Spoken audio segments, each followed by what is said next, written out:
ਸਤਿ ਸ਼੍ਰੀ ਅਕਾਲ, ਤੁਸੀਂ ਜੁੜੇ ਹੋਏ ਹੋ ਪੰਜਾਬੀ ਰੇਡੀਓ USA ਦੇ ਨਾਲ ਤੇ ਮੈਂ ਹਾਂ ਪ੍ਰਵੀਨ ਸ਼ਰਮਾ ਲੈ ਕੇ ਹਾਜ਼ਰ ਹਾਂ ਪ੍ਰੋਗਰਾਮ ਖਬਰ ਤੇ ਨਜ਼ਰ। ਖਬਰ ਤੇ ਨਜ਼ਰ ਪ੍ਰੋਗਰਾਮ ਦੇ ਵਿੱਚ ਖਬਰਾਂ ਵੱਲ ਵਧਣ ਤੋਂ ਪਹਿਲਾਂ ਧੰਨਵਾਦ ਕਰਦੇ ਚੱਲੀਏ ਸਾਡੇ ਸਪਾਂਸਰਸ ਦਾ, ਜਿਹੜੇ ਜ਼ਰੀਆ ਬਣਦੇ ਨੇ ਇਹਨਾਂ ਪ੍ਰੋਗਰਾਮਾਂ ਨੂੰ ਤੁਹਾਡੇ ਤੱਕ ਪਹੁੰਚਾਉਣ ਦੇ ਲਈ। ਖਾਲਸਾ ਇੰਸ਼ੋਰੈਂਸ ਏਜੰਸੀ ਵਾਲੇ, ਜਿਨ੍ਹਾਂ ਤੋਂ ਤੁਸੀਂ ਹਰ ਤਰੀਕੇ ਦੀ ਇੰਸ਼ੋਰੈਂਸ ਲੈ ਸਕਦੇ ਹੋ। ਕਵਰਡ ਕੈਲੀਫੋਰਨੀਆ ਤੇ ਬਾਮਾ ਕੇਅਰ ਬਾਬਤ ਅਮਰੀਕਾ ਭਰ ਦੇ ਵਿੱਚ ਸੇਵਾਵਾਂ ਦਿੰਦੇ ਨੇ। ਪਾਲਿਸੀ ਦੇ ਵਿੱਚ ਜੇਕਰ ਕੋਈ ਚੇਂਜ ਕਰਾਉਣਾ ਚਾਹੁੰਦੇ ਹੋ ਜਾਂ ਇਹਨਾਂ ਸੇਵਾਵਾਂ ਦੀ ਬਾਬਤ ਕੋਈ ਹੋਰ ਜਾਣਕਾਰੀ ਲੈਣਾ ਚਾਹੁੰਦੇ ਹੋ ਤਾਂ ਅੱਜ ਹੀ ਡਾਇਲ ਕਰੋ 408 272 2500।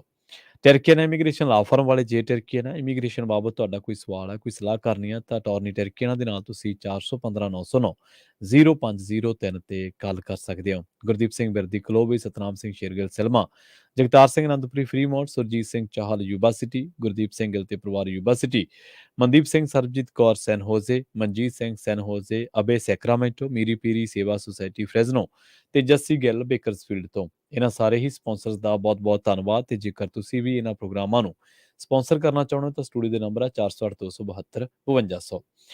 ਇਸ ਨੰਬਰ ਤੇ ਡਾਇਲ ਕਰਕੇ ਤੁਸੀਂ ਕਿਸੇ ਵੀ ਪ੍ਰੋਗਰਾਮ ਨੂੰ ਸਪਾਂਸਰ ਕਰ ਸਕਦੇ ਹੋ। ਤੇ ਖਬਰਾਂ ਦੀ ਸ਼ੁਰੂਆਤ ਕਰਦੇ ਹਾਂ।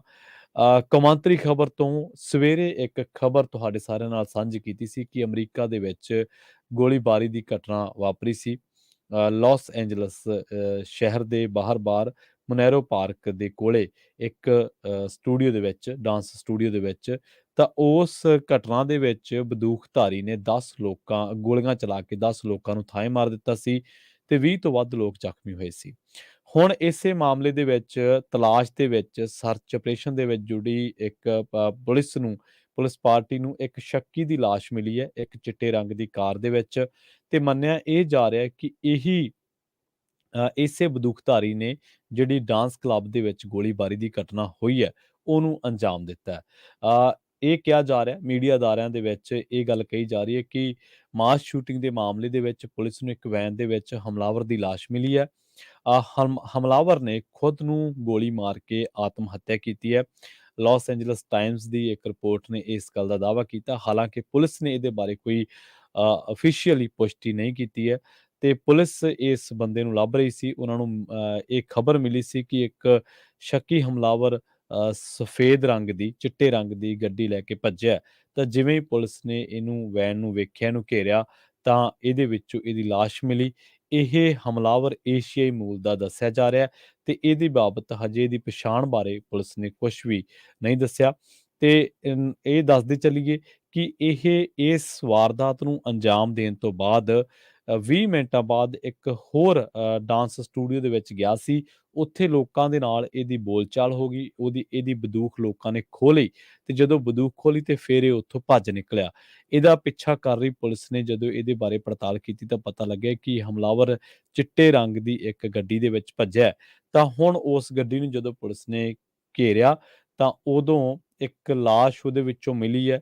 ਚਿੱਟੇ ਰੰਗ ਦੀ ਵੈਨ ਦੱਸੀ ਗਈ ਹੈ ਤੇ ਇਹ ਮੰਨਿਆ ਜਾ ਰਿਹਾ ਹੈ ਕਿ ਇਸੇ ਬੰਦੇ ਨੇ ਮਾਸ ਸ਼ੂਟਿੰਗ ਜਿਹੜੀ ਵਾਪਰੀ ਹੈ ਡਾਂਸ ਸਟੂਡੀਓ ਦੇ ਬਾਹਰ, ਤਾਂ ਉਹਨੂੰ ਅੰਜਾਮ ਦਿੱਤਾ ਹੈ। ਹੁਣ ਇਹਦੇ ਬਾਰੇ ਪੜਤਾਲ ਚੱਲ ਰਹੀ ਹੈ। ਮੀਡੀਆ ਅਦਾਰਿਆਂ ਨੇ ਇਸ ਗੱਲ ਦੀ ਪੁਸ਼ਟੀ ਆਪਣੇ ਪੱਧਰ ਤੇ ਕੀਤੀ ਹੈ, ਹਾਲਾਂਕਿ ਪੁਲਿਸ ਦੀ ਹਾਲੇ ਅਫੀਸ਼ੀਅਲ ਸਟੇਟਮੈਂਟ ਦੀ ਉਡੀਕ ਕੀਤੀ ਜਾ ਰਹੀ ਹੈ। ਰੁਕ ਕਰਦੇ ਹਾਂ ਪੰਜਾਬ ਦੇ ਨਾਲ ਜੁੜੀਆਂ ਅਹਿਮ ਖਬਰਾਂ ਦੀ। ਪਿਛਲੇ ਦਿਨੀ ਅਫਸਰਾਂ ਦੇ ਤਬਾਦਲੇ ਕਰਕੇ ਸਰਕਾਰ ਦੀ ਕਾਫੀ ਨੁਕਤਾਚੀਨੀ ਹੋ ਰਹੀ ਸੀ, ਖਾਸ ਕਰਕੇ ਜੇਕਰ ਗੱਲ ਕਰੀਏ ਸਿਹਤ ਵਿਭਾਗ ਦੇ ਪ੍ਰਮੁੱਖ ਸਕੱਤਰ ਅਜੋਏ ਸ਼ਰਮਾ ਦੀ। ਤਾਂ ਉਹਨਾਂ ਦੇ ਤਬਾਦਲੇ ਤੋਂ ਬਾਅਦ ਸਿਆਸੀ ਧਿਰਾਂ ਨੇ ਹੁਣ ਆਮ ਆਦਮੀ ਪਾਰਟੀ ਦੀ ਸਰਕਾਰ ਦੀ ਘੇਰਾਬੰਦੀ ਸ਼ੁਰੂ ਕਰ ਦਿੱਤੀ ਹੈ। ਇੱਥੇ ਜ਼ਿਕਰ ਕਰਨਯੋਗ ਗੱਲ ਇਹ ਹੈ ਕਿ ਅਜੋਏ ਸ਼ਰਮਾ ਨੇ ਆਮ ਆਦਮੀ ਪਾਰਟੀ ਦੇ ਕਲੀਨਿਕ ਪ੍ਰਚਾਰ ਦੇ ਲਈ 30 ਕਰੋੜ ਦੇ ਫੰਡਾਂ ਨੂੰ ਪ੍ਰਵਾਨਗੀ ਦੇਣ ਤੋਂ ਇਨਕਾਰ ਕਰ ਦਿੱਤਾ ਸੀ, ਜਿਸ ਤੋਂ ਬਾਅਦ ਉਹਨਾਂ ਦਾ ਤਬਾਦਲਾ ਕਰ ਦਿੱਤਾ ਗਿਆ। ਭਾਜਪਾ ਆਗੂ ਮਨਜਿੰਦਰ ਸਿੰਘ ਸਿਰਸਾ ਨੇ ਕਿਹਾ ਹੈ ਕਿ ਪ੍ਰਚਾਰ ਵਾਸਤੇ ਖਜ਼ਾਨੇ ਦੀ ਲੁੱਟ ਦਾ ਇਹ ਦਿੱਲੀ ਮਾਡਲ ਹੈ ਜੋ ਕਿ ਪੰਜਾਬ ਦੀ ਆਰਥਿਕਤਾ ਨੂੰ ਢਾਹ ਲਾਏਗਾ। ਉਹਨਾਂ ਕਿਹਾ ਹੈ ਕਿ ਆਪ ਸਰਕਾਰ ਬਿਨਾਂ ਕੋਈ ਕੰਮ ਕੀਤੇ ਹਵਾ ਦੇ ਵਿੱਚ ਹੀ ਤੀਰ ਚਲਾ ਰਹੀ ਹੈ। ਉਹਨਾਂ ਆਸ ਕੀਤੀ ਹੈ ਕਿ ਪੰਜਾਬੀ ਗੈਰਤ ਵਾਲੇ ਲੋਕ ਨੇ ਜੋ ਇਹਨਾਂ ਦੀ ਲੁੱਟ ਨੂੰ ਬਰਦਾਸ਼ਤ ਨਹੀਂ ਕਰਨਗੇ। ਉਧਰ ਦੂਜੇ ਪਾਸੇ ਸ਼੍ਰੋਮਣੀ ਅਕਾਲੀ ਦਲ ਦੇ ਪ੍ਰਧਾਨ ਸੁਖਬੀਰ ਸਿੰਘ ਬਾਦਲ ਨੇ ਟਵੀਟ ਕੀਤਾ ਹੈ ਕਿ ਮਰੀਜ਼ ਤਾਂ ਹਸਪਤਾਲਾਂ ਦੇ ਵਿੱਚ ਆਪਣੀਆਂ ਸਰਿੰਜਾਂ ਲਿਆਉਣ ਦੇ ਲਈ ਮਜਬੂਰ ਨੇ ਅਤੇ ਪੰਜਾਬ ਸਰਕਾਰ ਫੋਕੇ ਪ੍ਰਚਾਰ ਤੇ 30 ਕਰੋੜ ਰੁਪਏ ਖੂਹ ਖਾਤੇ ਪਾਉਣ ਦੇ ਰਾਹ ਪਈ ਹੈ। ਉਹਨਾਂ ਕਿਹਾ ਕਿ ਜਿਹੜੇ ਅਧਿਕਾਰੀ ਨੇ ਫਜ਼ੂਲ ਖਰਚੀ ਰੋਕਣ ਦੀ ਕੋਸ਼ਿਸ਼ ਕੀਤੀ ਉਸ ਨੂੰ ਬਾਹਰ ਦਾ ਰਸਤਾ ਦਿਖਾ ਦਿੱਤਾ ਗਿਆ। ਇਸੇ ਤਰ੍ਹਾਂ ਅਬੋਹਰ ਤੋਂ ਕਾਂਗਰਸੀ ਵਿਧਾਇਕ ਸੰਦੀਪ ਜਾਖੜ ਨੇ ਕਿਹਾ ਕਿ ਕਿਸੇ ਅਧਿਕਾਰੀ ਕੋਲ ਤਾਂ ਰੀੜ੍ਹ ਦੀ ਹੱਡੀ ਹੈ ਜਿਸ ਨੇ ਪ੍ਰਚਾਰ ਫੰਡਾਂ ਦੇ ਮਾਮਲੇ ਦੇ ਵਿੱਚ ਸਰਕਾਰ ਨੂੰ ਬੇਨਕਾਬ ਕੀਤਾ ਹੈ। ਉਸਨੇ ਅਜੋਏ ਸ਼ਰਮਾ ਨੂੰ ਸਲਾਮ ਵੀ ਕੀਤਾ ਹੈ।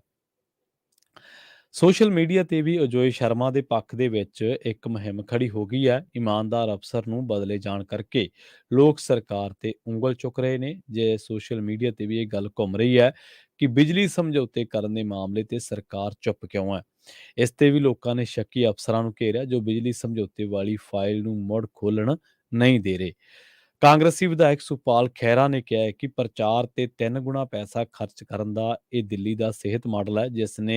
ਜਿਸ ਅਧਿਕਾਰੀ ਨੇ 30 ਕਰੋੜ ਦੇ ਫੰਡਾਂ ਤੋਂ ਇਨਕਾਰ ਕੀਤਾ ਉਸ ਨੂੰ ਬਦਲ ਦਿੱਤਾ ਗਿਆ। ਹਾਲਾਂਕਿ ਇਹ ਆਗੂ ਇਸ ਮਸਲੇ ਨੂੰ ਲੈ ਕੇ ਸਰਕਾਰ ਦੀ ਨੁਕਤਾਚੀਨੀ ਕਰ ਰਹੇ ਨੇ, ਪਰ ਜੇਕਰ ਇਹਨਾਂ ਦੇ ਕਾਰਜਕਾਲ ਦੇ ਵਿੱਚ ਅਫਸਰਸ਼ਾਹੀ ਦਾ ਹਾਲ ਵੇਖੀਏ ਤਾਂ ਉਦੋਂ ਵੀ ਅਫਸਰਸ਼ਾਹੀ ਤੋਂ ਧੱਕੇ ਦੇ ਨਾਲ ਕੰਮ ਕਰਵਾਇਆ ਜਾਂਦਾ ਸੀ। ਬੇਸ਼ੱਕ ਸਾਨੂੰ ਇਹ ਕਹਿਣਾ ਪੈਣਾ ਹੈ ਕਿ ਜਿੱਥੇ ਵੀ ਕੋਈ ਅਫਸਰ ਚੰਗੇ ਕੰਮ ਦੇ ਲਈ ਅੜਦਾ ਹੈ ਤਾਂ ਉਹਦੀ ਸ਼ਲਾਘਾ ਕਰਨੀ ਬਣਦੀ ਹੈ, ਪਰ ਕਿਤੇ ਨਾ ਕਿਤੇ ਅਫਸਰਸ਼ਾਹੀ ਵੀ ਕਈ ਕੰਮਾਂ ਕਰਕੇ ਸਰਕਾਰ ਦੇ ਨਿਸ਼ਾਨੇ ਤੇ ਰਹਿੰਦੀ ਹੈ। ਹਾਂ, ਇੱਥੇ ਇਹ ਗੱਲ ਕਹਿਣਯੋਗ ਹੈ ਕਿ ਅਜੋਏ ਸ਼ਰਮਾ ਨੂੰ ਸੋਸ਼ਲ ਮੀਡੀਆ ਤੋਂ ਚੰਗੀ ਸਪੋਰਟ ਜ਼ਰੂਰ ਮਿਲ ਰਹੀ ਹੈ। ਕਾਰਨ ਉਹਦਾ ਇਹੀ ਹੈ ਕਿ ਉਸ ਨੇ ਆਮ ਆਦਮੀ ਪਾਰਟੀ ਦੇ ਕਲੀਨਿਕ ਦੇ ਪ੍ਰਚਾਰ ਦੇ ਲਈ 30 ਕਰੋੜ ਦੇ ਫੰਡਾਂ ਨੂੰ ਪ੍ਰਵਾਨਗੀ ਦੇਣ ਤੋਂ ਇਨਕਾਰ ਕਰ ਦਿੱਤਾ ਸੀ, ਜਿਸ ਤੋਂ ਬਾਅਦ ਉਹਨਾਂ ਦਾ ਤਬਾਦਲਾ ਕਰ ਦਿੱਤਾ ਗਿਆ।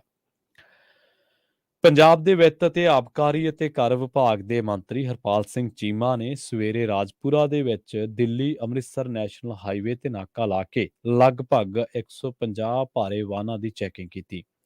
ਜੀਐਸਟੀ ਦੀ ਚੋਰੀ ਰੋਕਣ ਦੇ ਲਈ ਕੀਤੀ ਚੈਕਿੰਗ ਦੇ ਦੌਰਾਨ ਬਿਨਾਂ ਬਿੱਲਾਂ ਵਾਲੇ 38 ਵਾਹਨਾਂ ਨੂੰ ਜ਼ਬਤ ਕੀਤਾ ਗਿਆ। ਇਹਨਾਂ ਦੇ ਵਿੱਚੋਂ ਬਹੁਤੇ ਵਾਹਨ ਚਾਲਕਾਂ ਕੋਲ ਜਾਂ ਤਾਂ ਅਸਲ ਦਸਤਾਵੇਜ਼ ਈ-ਵੇ ਬਿੱਲ ਨਹੀਂ ਸਨ ਤੇ ਜਾਂ ਫਿਰ ਡੇਟਾ ਮਾਈਨਿੰਗ ਦੇ ਦੌਰਾਨ ਬਿੱਲ ਦੇ ਵਿੱਚ ਬੇਨਿਯਮੀਆਂ ਪਾਈਆਂ ਗਈਆਂ। ਜ਼ਬਤ ਵਾਹਨਾਂ ਤੋਂ 60 ਲੱਖ ਰੁਪਏ ਦਾ ਜੁਰਮਾਨਾ ਵਸੂਲਿਆ ਜਾਵੇਗਾ। ਵਿੱਤ ਮੰਤਰੀ ਚੀਮਾ ਨੇ ਦੱਸਿਆ ਕਿ ਉਹਨਾਂ ਨੂੰ ਜੀਐਸਟੀ ਚੋਰੀ ਦੀਆਂ ਸ਼ਿਕਾਇਤਾਂ ਮਿਲ ਰਹੀਆਂ ਸਨ। ਉਹਨਾਂ ਕਿਹਾ ਕਿ ਟੈਕਸ ਚੋਰੀ ਕਰਨ ਵਾਲਿਆਂ ਦੇ ਖਿਲਾਫ ਸਖਤ ਕਾਰਵਾਈ ਸ਼ੁਰੂ ਕਰ ਦਿੱਤੀ ਗਈ ਹੈ ਅਤੇ ਇਸ ਮੁਹਿੰਮ ਦਾ ਉਦੇਸ਼ ਟੈਕਸ ਚੋਰੀ ਨੂੰ ਨੱਥ ਪਾਉਣਾ ਹੈ।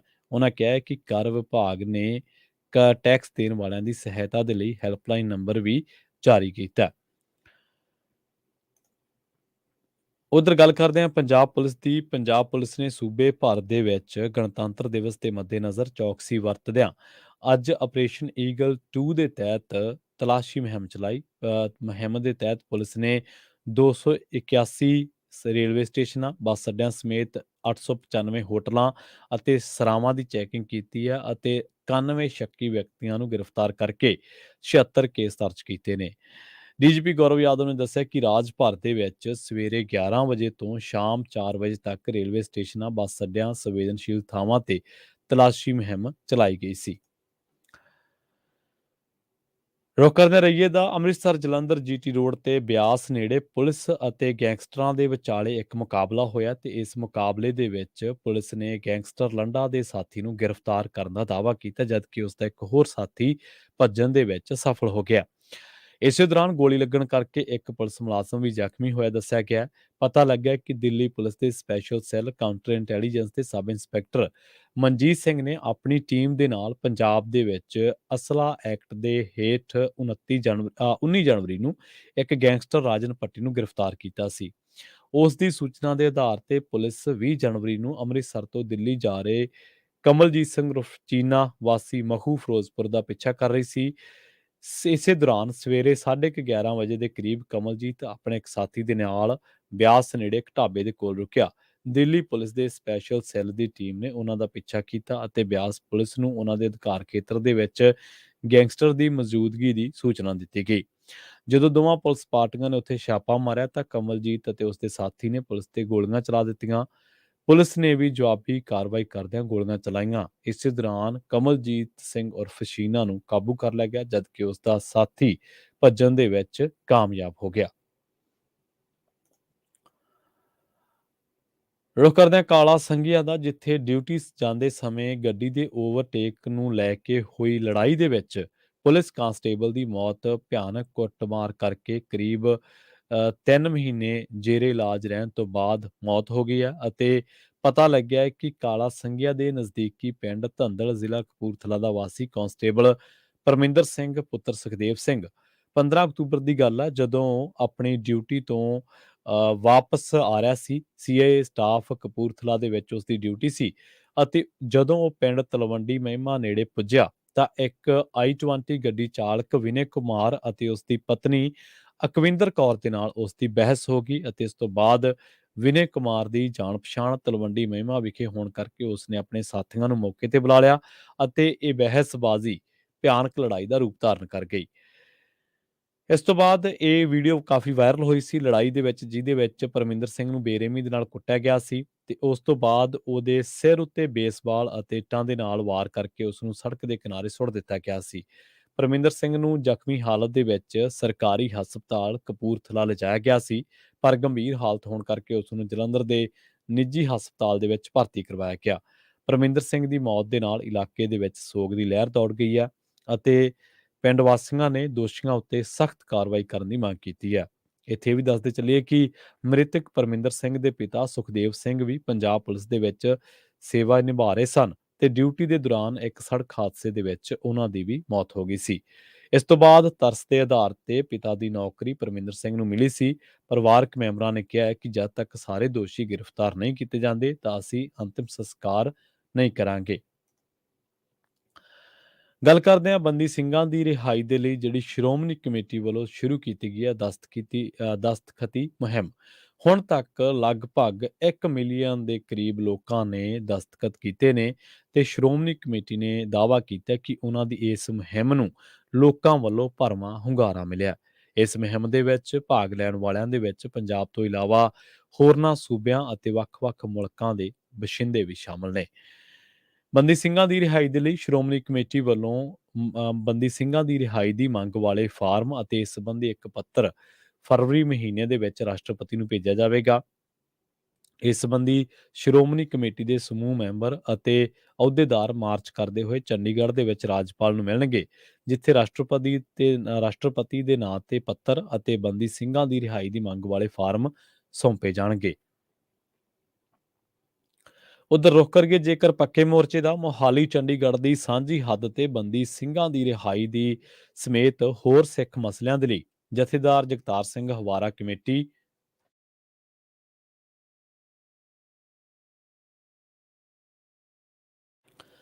ਅਤੇ ਪੰਥਕ ਕਮੇਟੀ ਸਮੇਤ ਹੋਰ ਸਿੱਖ ਜਥੇਬੰਦੀਆਂ ਦਾ ਪੱਕਾ ਮੋਰਚਾ ਜਾਰੀ ਹੈ। ਸਿੱਖ ਅਤੇ ਇਨਸਾਫ ਪਸੰਦ ਲੋਕ ਕੜਾਕੇ ਦੀ ਠੰਡ ਦੇ ਵਿੱਚ ਲੜੀਵਾਰ ਧਰਨੇ ਤੇ ਬੈਠੇ ਨੇ ਅਤੇ ਰੋਜ਼ਾਨਾ ਵੱਡੀ ਗਿਣਤੀ ਦੇ ਵਿੱਚ ਸਿੱਖ ਸੰਗਤ ਮੋਰਚੇ ਦੇ ਵਿੱਚ ਜੁੜ ਰਹੀ ਹੈ। ਪੱਕੇ ਮੋਰਚੇ ਦੇ ਵਿੱਚ ਜਬਰ ਜਨਾਹ ਅਤੇ ਕਤਲ ਮਾਮਲੇ ਦੇ ਵਿੱਚ ਰੋਹਤਕ ਦੀ ਸੁਨਾਰੀਆ ਜੇਲ੍ਹ ਦੇ ਵਿੱਚ ਸਜ਼ਾ ਭੁਗਤ ਰਹੇ ਡੇਰਾ ਸਿਰਸਾ ਮੁਖੀ ਗੁਰਮੀਤ ਰਾਮ ਰਹੀਮ ਦੀ 40 ਰੋਜ਼ਾ ਪੈਰੋਲ ਮਨਜ਼ੂਰ ਹੋਣ ਤੇ ਸਿੱਖ ਭਾਈਚਾਰੇ ਨੇ ਕੇਂਦਰ ਅਤੇ ਹਰਿਆਣਾ ਸਰਕਾਰ ਦਾ ਘਿਰਾਓ ਕਰਦਿਆਂ ਸੰਗਤ ਨੂੰ ਅਪੀਲ ਕੀਤੀ ਹੈ ਕਿ ਗਣਤੰਤਰ ਦਿਹਾੜੇ ਨੂੰ ਕਾਲੇ ਦਿਵਸ ਵਜੋਂ ਮਨਾਇਆ ਜਾਵੇ।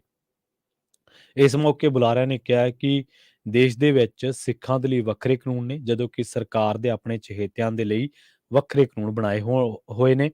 ਉਹਨਾਂ ਕਿਹਾ ਕਿ ਕਾਨੂੰਨ ਸਾਰਿਆਂ ਦੇ ਲਈ ਬਰਾਬਰ ਹੋਣਾ ਚਾਹੀਦਾ ਅਤੇ ਸਜ਼ਾਵਾਂ ਪੂਰੀਆਂ ਕਰ ਚੁੱਕੇ ਸਿੱਖ ਕੈਦੀਆਂ ਦੀ ਤੁਰੰਤ ਰਿਹਾਈ ਹੋਣੀ ਚਾਹੀਦੀ ਹੈ।